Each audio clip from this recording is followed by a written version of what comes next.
It has been decades since 9-year-old Christine Jessop was taken from her quiet neighborhood and brutally murdered.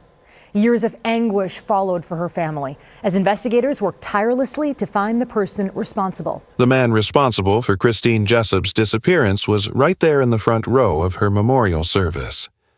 He hugged her mother. He sat in the pews of a small Ontario church while her 9-year-old classmates wept for her. He signed the guest book. He was on the visitors list at her home.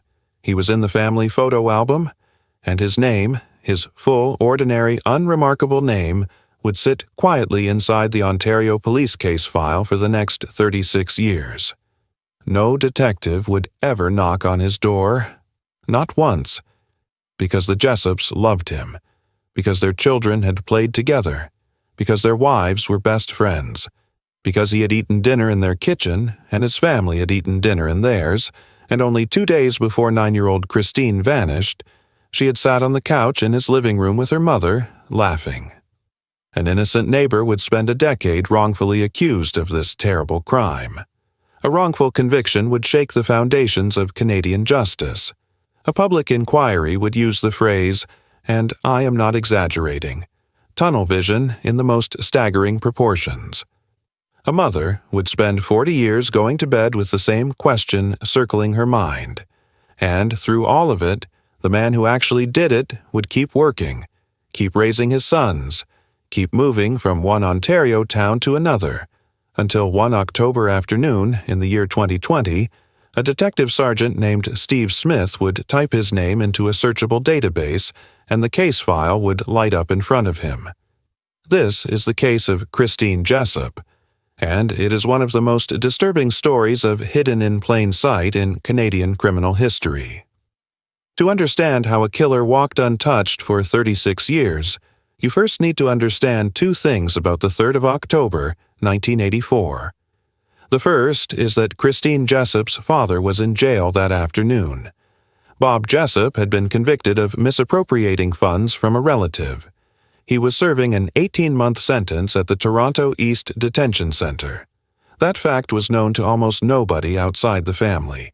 It was private, it was quiet, it was the kind of thing you did not tell people. The second is that Christine, a 9-year-old, was going to be home alone, because her older brother Kenny had a toothache that afternoon, because her mother Janet needed to drive Kenny into Toronto for a dentist appointment, because after the dentist, mother and son were going to visit Bob in jail, and because Christine, being 9, was not allowed inside. That was the window. That was the only afternoon of the week that would happen, and whoever took Christine Jessop knew, before she stepped off her school bus, exactly how long that window would be. Now, the town, Queensville, Ontario, a rural community of only a few hundred people, 60 kilometers north of Toronto, but a world apart. In Queensville, the general store was the center of everything. Kids rode their bikes until the streetlights came on. Doors stayed unlocked. There had never been a serious crime in living memory. And Christine, the youngest of 2 children, adopted brother Kenny, 5 years older than her, was the miracle her parents had waited nearly a decade for. Freckled, small, wiry, a beagle named Freckles who followed her everywhere, baseball trophies in her bedroom, and a plan, when she grew up, to become a veterinarian. At around 10 minutes to 4 in the afternoon on the 3rd of October, she stepped off her school bus for the last time in her life.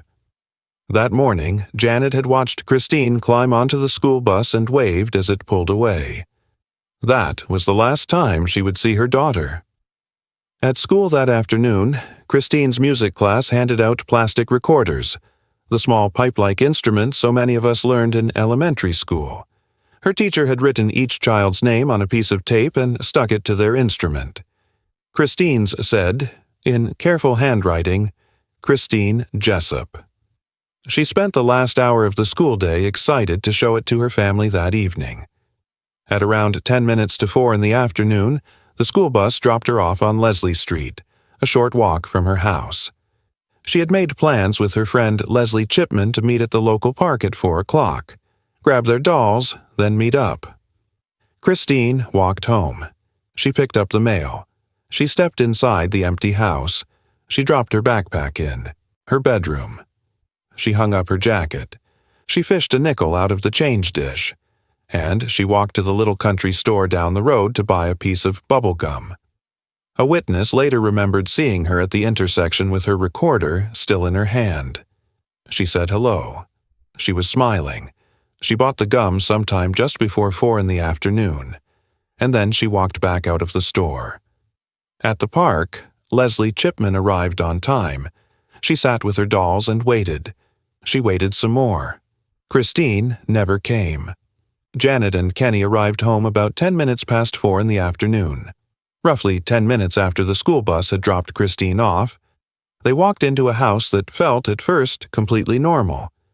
Then Janet started noticing things. Christine's red bicycle was lying on its side by the shed, its kickstand damaged. Christine loved that bicycle. She never left it that way. Her jacket was hanging on a hook that was well above her reach. Christine, at 40 pounds, could not have hung it there herself. Her backpack was in her bedroom. The mail was on the counter. But there was no daughter. Janet started making dinner. She figured Christine was out playing. As the afternoon slipped into evening and the light began to fail, something in her began to hollow out. She called Christine's friends. She called their parents. She walked to the park. She checked the store. She checked every place she could think of. At around 7 o'clock in the evening, Janet Jessop called the police. The window had already closed. The window had closed at roughly 7 minutes past 4 in the afternoon. The York Regional Police at that time had almost no experience with something like this.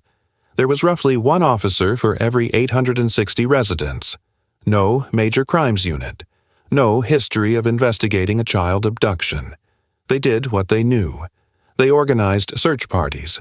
They knocked on doors. Within 24 hours, hundreds of volunteers were combing a search zone of 30 square miles. Helicopters flew low over farm fields. Canine units tracked through the bush. Divers searched every pond. Neighbors you had not seen in years walked shoulder to shoulder across freshly turned soil, looking for anything. On the 6th of October, 3 days after Christine's disappearance, Bob Jessop was granted an early release from the detention center on compassionate grounds. He came home to a house that had gone completely silent. By Halloween, the streets of Queensville were empty. Parents kept their children inside. Cards began arriving at the Jessop home from strangers across Ontario. One woman from Etobicoke wrote, "I wish this would be the day your little girl would be returned to you. Don't stop praying." Janet kept every card. Christmas came. There was no Christmas tree in the Jessop home that year. Janet later said that if they had decorated, it would have felt like they were giving up. On the 31st of December, 1984, New Year's Eve, day 89 of the search, a man was walking through a wooded field with his 2 young daughters near the small town of Sunderland, about 56 kilometers east of Queensville. His dog had wandered off. He was looking for it. What he found instead was Christine. The recorder from her music class was still there beside her, her name still taped to it. Her blue corduroy pants and her small Nike running shoes were nearby. The hand-knitted blue sweater she had been wearing that afternoon was gone, and it would never be found. Christine had been taken from her family in the most devastating way imaginable. Because the body had been found in Durham Region, the case now belonged to Durham Regional Police. A new inspector was placed in charge, and in the first week of the new year, 2 detectives began working the file with a specific theory forming in their minds. Their theory was that Christine's killer lived 30 feet from her bedroom window, that he was a quiet young man who kept beehives and played the clarinet, that he had never really spoken to her, and that what they were about to do to him would take 10 years, 2 trials, and a nation's confidence in its own justice system to undo. On the 7th of January, 1985, Christine Jessop was buried at the small cemetery next to her own home. 250 people came. Many of them were children, her classmates. The Reverend Beverly Hall said in her eulogy that They had come with sorrow, with fearfulness, and with anger. Anger that such a terrible thing could happen to a delightful, innocent young child. 6 weeks later, the investigation would turn in the direction that would poison everything. By the middle of February 1985, the investigation had gone nowhere. 2 Durham detectives had been assigned to lead the case, Bernie Fitzpatrick and John Shepherd, and the community wanted answers. On the 14th of February, Fitzpatrick and Shepherd went back to see Janet Jessop. They asked her again about the people in her life, and this time she brought up the family next door, the Morins. The Morins had lived beside the Jessops since 1978. Alphonse, the father, was a retired engineer. Ida, the mother, was a retired teacher. They had 6 adult children. One of them, a young man in his mid-20s, still lived at home. His name was Guy Paul Morin. He worked as a furniture finisher at a plant in Toronto. He kept beehives in the backyard. He fixed up old cars. He played the clarinet and the saxophone in local community bands. He was quiet, reserved, deeply attached to his family. In a small town in 1984, that combination, a quiet young man who worked with his hands, kept bees, played old-fashioned music, was enough to feel strange. Janet described him to the detectives as reserved, different, not like the other neighbors. That night, Detective Fitzpatrick wrote in his notebook, "Paul Morin, clarinet player, weird-type guy." That single sentence would go on to alter the course of Guy Paul Morin's entire life. 8 days later, the detectives pulled up in his driveway and invited him for a friendly chat in their car. He said yes. They asked him about Christine. He said he had barely spoken to her. Once, when her dog ran away, he had helped her catch it. That was all. What Morin did not know was that the detectives were recording him. When they replayed the tape later, they found nothing incriminating. So they claimed that after the tape stopped, Morin had said something strange about innocent little girls growing up to be corrupt. From that moment forward, Guy Paul Morin became the only suspect in the Jessop case. In early April, at Morin's band practice, an undercover policewoman approached him pretending to be a student hairdresser. She asked if she could practice on him. He agreed. She quietly snipped a few strands of his hair, dropped them into an envelope, and walked out. Later that month, the Federal Bureau of Investigation produced a psychological profile of Christine's killer. Male, local, white. Between the ages of 19 and 26, almost certainly known to Christine. Likely with a history of voyeurism or arson. Guy Paul Morin fit the age and the town. He had no criminal record for arson or voyeurism. He did not really match half the profile. The detectives ignored the parts he did not fit. At the Toronto Centre of Forensic Sciences, a scientist compared Morin's snipped hair to a single hair recovered from a necklace on Christine's body. She reported that the 2 hairs were microscopically similar. Not a match, similar. But to the detectives, it was enough. They also searched his car and found tiny fibers inside. Those fibers, the lab said, were microscopically similar to fibers on Christine's clothes. There was a simple explanation the detectives did not want to see. The Morins and the Jessops lived next door.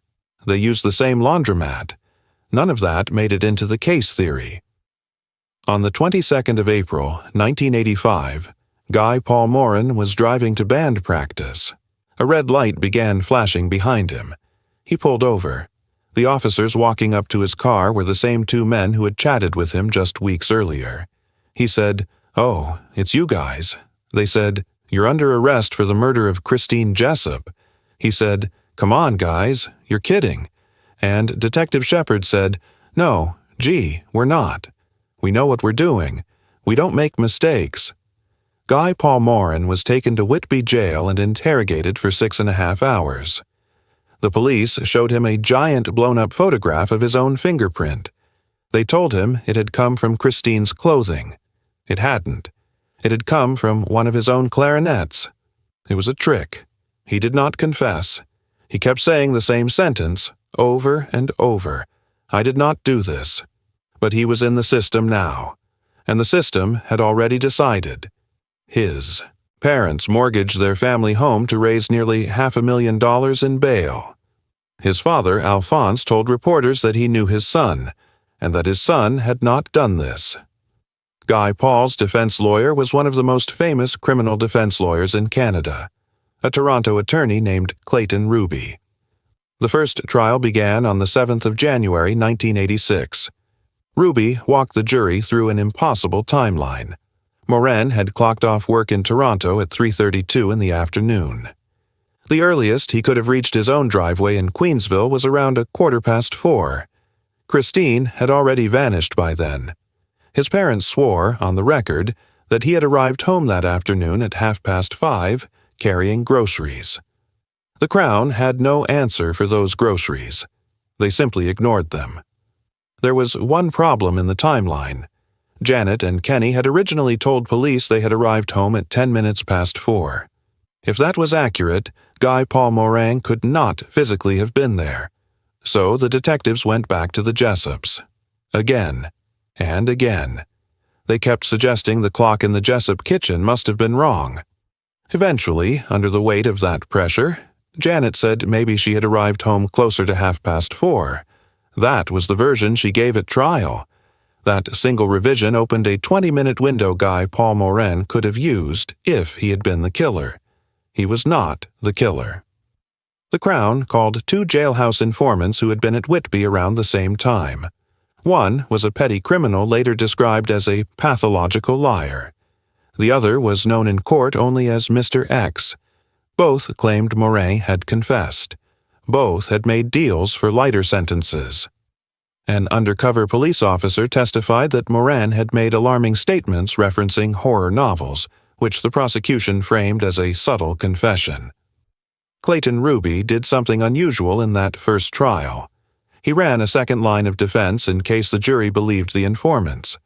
He argued that if his client had done anything, he was mentally ill and could not be held responsible. Morin himself hated the argument, but Ruby was trying to give the jury an alternative. On the 7th of February, 1986, the jury reached a verdict: not guilty. The Jessops sat in that courtroom in stunned silence. Kenny wept openly. Bob Jessop told the press outside, "We've lived 1.5 years of hell, and now the hell goes on." But the Crown was not finished. They launched an appeal, arguing that the trial judge had improperly explained the concept of reasonable doubt. The appeal was granted. A second trial was scheduled, and in 1992, 7 years after his arrest, Guy Paul Morin sat in a London, Ontario courtroom while the prosecution rebuilt its case with an even more absurd theory: that when Morin saw Christine at the intersection with her plastic recorder, he took out his clarinet and started playing. That she, being a musical child, walked over to his car to listen. That he had used his instrument to lure a young child away. The jury believed it. On the 30th of July, 1992, Guy Paul Morin was found guilty of first-degree murder and sentenced to life in prison. For 18 months, he sat in a Canadian penitentiary for the death of a child he had never touched. While Guy Paul Morin was in prison, a new field of forensic science was quietly maturing. It was called DNA analysis. It had not been advanced enough in 1985 or in 1992 to be reliable in court, but by the mid-90s, it was. 4 small biological samples had been preserved from Christine's clothing over the years. 3 of them had degraded to the point of being useless, but one, a single tiny sample, still had enough material left to yield a reading. It was tested against Guy Paul Morin's DNA. The result was unambiguous. The sample did not belong to Guy Paul Morin. It could not belong to him. It belonged to the actual killer. On the 23rd of January, 1995, the Ontario Court of Appeal set aside his conviction and entered an acquittal. Guy Paul Morin walked out of a courtroom a free man for the second time in his life. He faced a bank of cameras and said only what he had been saying for a decade. "I know I didn't do it. I did not kill Christine Jessop. It's as simple as that. And finally, DNA has exonerated me 100%. His father, Alphonse, was asked what he wanted to say. He said, "After 10 years, they never did believe us. How often do you have to say the truth?" The truth was never enough for them. The Ontario government awarded Guy Paul Morin and his parents jointly $1.25 million in compensation. Guy Paul gave half of it to his parents to cover their legal bills. The Attorney General of Ontario apologized publicly. Ken Jessop apologized privately. But a question remained, and it hung in the air over the entire country. If Guy Paul Morin had not killed Christine Jessop, then who had? To answer that question, the government of Ontario ordered a public inquiry. Justice Fred Kaufman chaired the Commission on Proceedings involving Guy Paul Morin. Hearings began in February of 1997. It ran for 146 days. It heard from 120 witnesses. It reviewed more than 100,000 pages of evidence. When it was finished, Kaufman delivered a report of nearly 1,400 pages, with 119 separate recommendations. The findings were devastating. The report described the entire investigation as, in the judge's own words, tunnel vision in the most staggering proportions. The detectives had decided Morin was the killer within days of first hearing his name, and everything they touched afterward was bent toward proving that theory. The hair evidence was declared essentially valueless.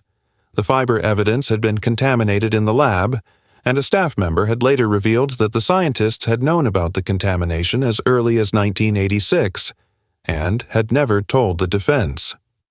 One prosecutor, a woman named Susan McLean, broke down on the witness stand and said, "I am not proud of having been involved in the prosecution of someone innocent." At the inquiry, Janet Jessop was asked why she had revised her arrival time. She said, "Maybe I am wrong. All right, I'm sorry if I am." And then she said the one sentence she is most remembered for saying about the entire ordeal. This inquiry was not about Christine. It was about Mr. Morin. Justice Kaufman finished his report with a line that would echo through Canadian legal history. An innocent person was convicted of a heinous crime he did not commit. Science helped convict him. Science exonerated him. His work inspired a wave of reforms. New restrictions on jailhouse informants, new standards for forensic testing, new training against tunnel vision, and a national conversation on wrongful convictions that led to the creation of the organization now known as Innocence Canada. Guy Paul Morin quietly rebuilt his life. He married, he had 2 sons. He worked as a baggage handler at Pearson Airport. He would later repair pianos in his own workshop. He did not trust the police any longer, and he kept his social circle small. But a killer was still walking around Ontario, and the Jessops still did not know his name. For the next 25 years, the Christine Jessop case sat in a filing cabinet at Toronto Police Headquarters. Every year, tips would come in. Every year, detectives would follow them. And every year, they would run into the same wall. In the mid-90s, a 9-person task force had interviewed more than 300 people and taken DNA samples from anyone who could have been in the area. Nothing matched. The team eventually disbanded, but the case was never forgotten. A senior officer in the cold case unit, a man named Stacy Gallant, kept the file alive. He believed DNA science would one day catch up. He said over and over that the evidence was still there. All they needed was the technology. In late 2017, a new detective sergeant took over the case. His name was Steve Smith, patient, methodical, and intent on trying something that had never been used to solve a case like this in Canada. It was called forensic genetic genealogy. Only months earlier, it had been used in California to identify a man known as the Golden State Killer. In December of 2019, Smith sent Christine's killer's DNA profile to the Ontario Centre of Forensic Sciences and from there to a laboratory in Houston, Texas, called Othram. In that lab, a genealogist named Anthony Redgrave uploaded the killer's genetic code to a public ancestry database used by hobbyist family historians all over the world. 33,000 distant relatives came back. For 8 months, Redgrave and his team walked backwards through census records and obituaries and marriage certificates. Third cousins to second cousins, second cousins to first. They narrowed 33,000 names down to about 400, then to 2 family trees, then to a single common ancestor, a man named Henry Hoover, Jr., born in the year 1804 in a small Ontario community called Lennox. And then they began walking forward from him, down through the generations, ruling out anyone born too early, ruling out anyone born too late, and ruling out anyone who could not have been in southern Ontario in October of 1984. On the 7th of August, 2020, they arrived at one name: Calvin Dana Hoover. Steve Smith typed the name Calvin Hoover into the searchable version of the case file, and he watched as the file lit up in front of him. Calvin Hoover had been in the Jessop case file since October of 1984.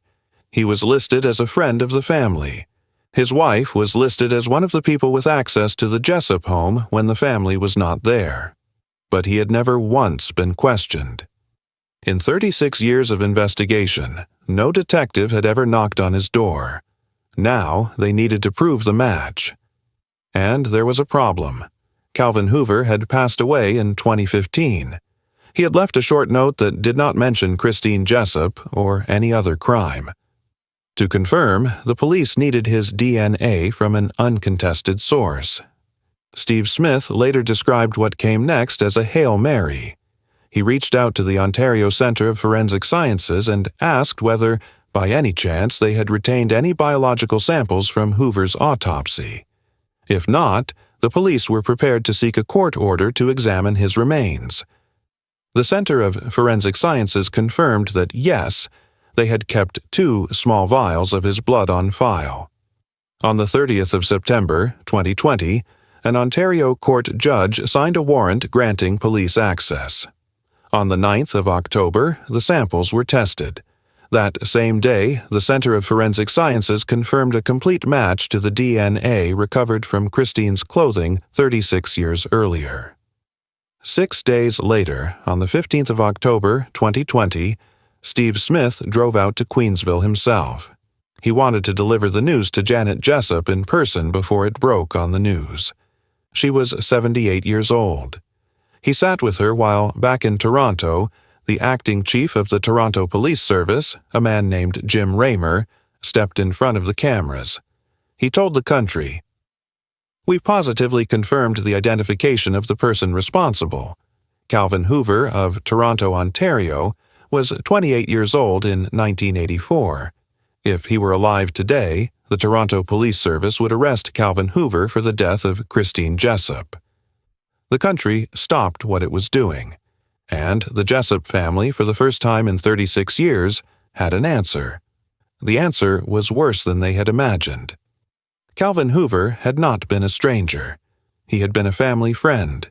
He had met his first wife, Heather, in 1977 when she was 20 years old. She already had 2 young sons from a previous relationship, and Calvin adopted them. The couple had 2 more sons of their own. In 1984, they were living in the Scarborough area of Toronto. Both Calvin and Heather worked at a telecommunications company called Eastern Independent Telecom, the same company where they met Bob Jessop, Christine's father. The 2 families became friends. Their children played together. They had barbecues. Heather would babysit Christine and Kenny from time to time. Christine trusted Calvin the way any 9-year-old trusts a family friend. She had known him her whole life. And here is the detail, the one that made every other piece of this 36-year investigation lock into place at once. Only 2 days before her disappearance, on the 1st of October 1984, Janet, Kenny, and Christine had visited the Hoovers at their Scarborough home. It was an ordinary afternoon. Coffee, conversation, kids in the next room. And during that visit, Janet told Heather something in passing. She said that on the 3rd of October she would be driving Kenny into Toronto for a dentist appointment. Then she would go with him to visit Bob at the detention center. And Christine, she said, could not come. Christine was too young. Christine would be at home alone. That was the only day of the week that would happen.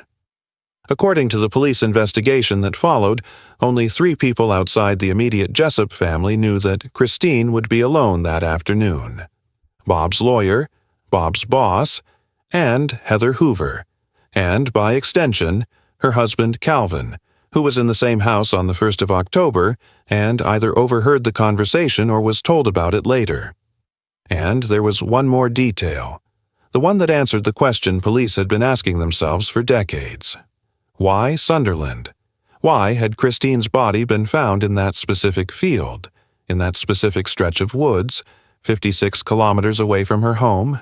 Because Calvin Hoover had a friend who lived there, an old school friend. Calvin used to drive up regularly. They would go off into the bush together for outdoor activities. That friend, now deceased, had no connection at all to Christine's death. But Calvin knew that stretch of woodland. He knew where a body could rest without being found for a long time. He was right about that. Calvin Hoover's life after the 3rd of October, 1984, was, on the surface, ordinary. He kept working. He raised his sons. He moved through the Greater Toronto area, eventually to a rural home in Port Hope. His marriage to Heather ended. In 1991, he filed for bankruptcy. In 1996, he was convicted of impaired driving. He remarried in the year 2003, but that second wife became sick and passed away in 2009. He struggled with alcohol. He struggled with gambling. He was diagnosed with bipolar disorder around 2010. Steve Smith later said Calvin Hoover seemed to have gone through a significant change in the mid to late 1990s. Whether that change was guilt, Smith said, we may never know. In 2015, Calvin Hoover passed away at his home in Port Hope, taking his secrets to the grave. The note he left behind said only, "I hope you all have a good life." He never confessed. He never named her. His ex-wife Heather gave one interview to the CBC in February of 2021. She had kept a school photograph of Christine on her wall for years. She said that type of DNA doesn't lie. There's only one way it got there. And she added something that will stay with you. I have thought many times things could be so different if the police had done their job a little better. If I had known way back then. For Guy Paul Morin, the identification of Calvin Hoover was a moment of quiet vindication. He said, "When DNA exonerated me in January 1995, I was sure that one day DNA would reveal the real killer, and now it has." In October of 2024, 40 years after Christine's death, Guy Paul Morin appeared in Ottawa before a Senate committee reviewing a new law that would create an independent commission for wrongful convictions. He sat beside 2 other men who had also been cleared after decades in prison. He spoke about how, in his own town, some of his neighbors still whispered about him, unaware that a killer had already been identified. His testimony brought several senators to tears. For the Jessop family, the closing chapter came in a series of quiet steps.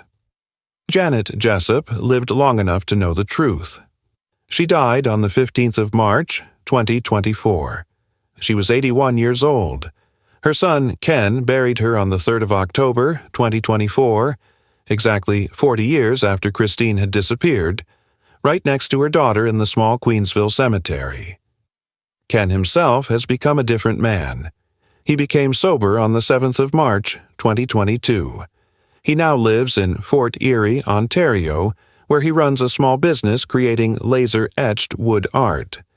He volunteers for other families of victims, and he advocates for better support services in his community. His mother had once told him, before she passed, that he should run his own market one day. In the summer of 2025, he took over as the manager of a farmer's market in a small town near where he lives. When he saw a double rainbow the day he was considering the job, he took it as a sign. In August of 2025, a 3-part documentary called The Christine Jessop Story premiered on Crave and later on Netflix. It was the first time the Jessop family had spoken publicly about the case. Ken said afterward that filming it was the greatest therapy he had ever experienced. That, for the first time in his life, he did not need to look backwards. He could only look forward. And Christine Jessop is still buried in the small cemetery next to the field where she used to ride her bicycle, in a town that has never quite gotten over her. Think back to the beginning of this story. Beyond the headlines, the courtrooms, and the decades of searching, bring your mind back to an ordinary autumn afternoon, and a 9-year-old girl walking home from school with a small plastic recorder in her hand. Her teacher had put her name on a piece of tape and stuck it to the instrument. Christine Jessop. And she was so excited to show it to her mother and her brother that evening. She never got the chance. But that same recorder, with her name still on it, was there next to her when she was found. It was there when Guy Paul Morin was accused, tried, convicted, and cleared. It was there when the DNA was extracted, and when the family tree grew back to a man born in 1804. And it was there when a detective knocked on a door in Queensville and told a mother, at last, the name of the man who had taken her daughter. It took 40 years. It took a family that never gave up. It took the passing of Christine's mother before her killer's name was fully known. It took a science that did not exist when the crime was committed. But in the end, the little girl with the recorder was heard. If Christine's case has stayed with you, leave a comment below telling me one thing you'll remember about her. And for more Canadian cold cases solved by DNA and by the officers who refused to give up, click on the video on your screen right now. Until next time, this is Crime Narrator. Take care of each other.